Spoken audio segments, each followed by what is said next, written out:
Texas Penal Code 9.01, we're looking at it.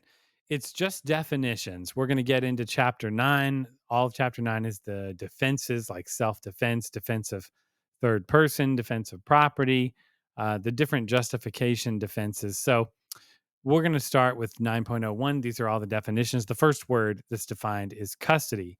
And custody means you are under arrest by a peace officer or under restraint by a public servant pursuant to an order of a court of Texas or another state, or you're under restraint by an agent or employee of a facility that is operated or under contract with the United States and that confines persons arrested for or charged with or convicted of criminal offenses. So this is just defining when we look at some of the other parts of chapter 9 when they use the term custody. What does custody mean?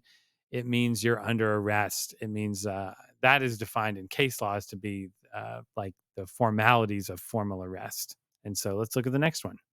Escape. Escape means an unauthorized departure from custody or failure to return to custody following a temporary leave for a specific purpose or a limited period, or leave that is part of an intermittent sentence but does not include a violation of conditions of community supervision or parole other than conditions that are imposed by a period of confinement, blah, blah, blah. What this is saying here is escape means not just like if you're arrested, but if you go on a furlough.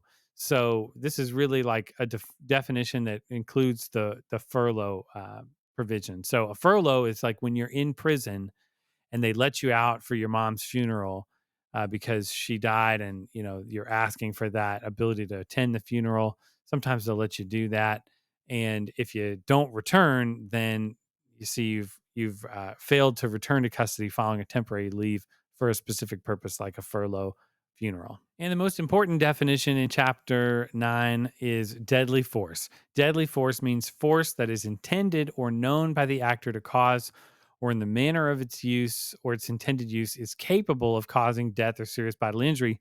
Some of our favorite ones for this is if you throw a poison dart frog at somebody, that is deadly force. Throwing a frog can be deadly force. If you hit somebody with a hammer and you hit him in the leg, maybe that's not going to kill him, right? But if you hit him in the head, that is probably known by the actor to cause, or in the manner of its use or intended use, was capable of causing death or serious bodily injury.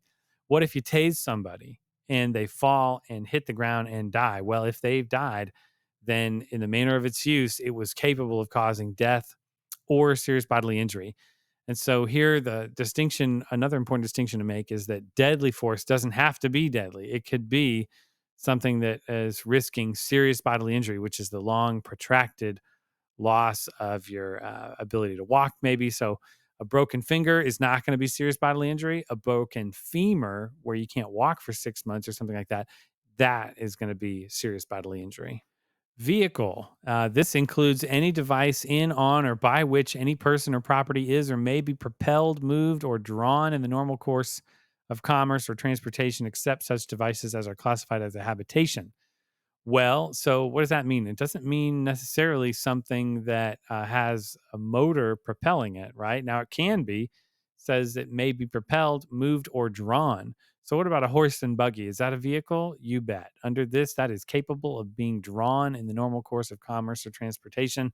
I suppose you could argue that nowadays it's not part of the normal course of commerce, but if you're in downtown, in an area where they have the guy with the horse and the buggy that to get romantic couples driven around, well, that's going to be something that can be drawn in the normal course of commerce, and that is a vehicle for the purposes of section 9.01. There's a couple other instances where vehicle gets defined in the penal code. One of them is near the DWI laws, and it has something similar. And then the other place that you see this is for the the unauthorized use of a motor vehicle law, and that as well has a provision that says motor propelled. It does require that vehicle to be motor propelled, so a horse and buggy isn't going to count in that instance, where it would in Chapter 9.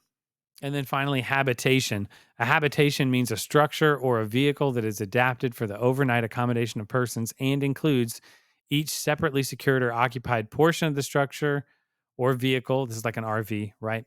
And each structure appurtenant to or connected with the structure or vehicle. So this is important because there's different rules if you are defending your castle or your habitation.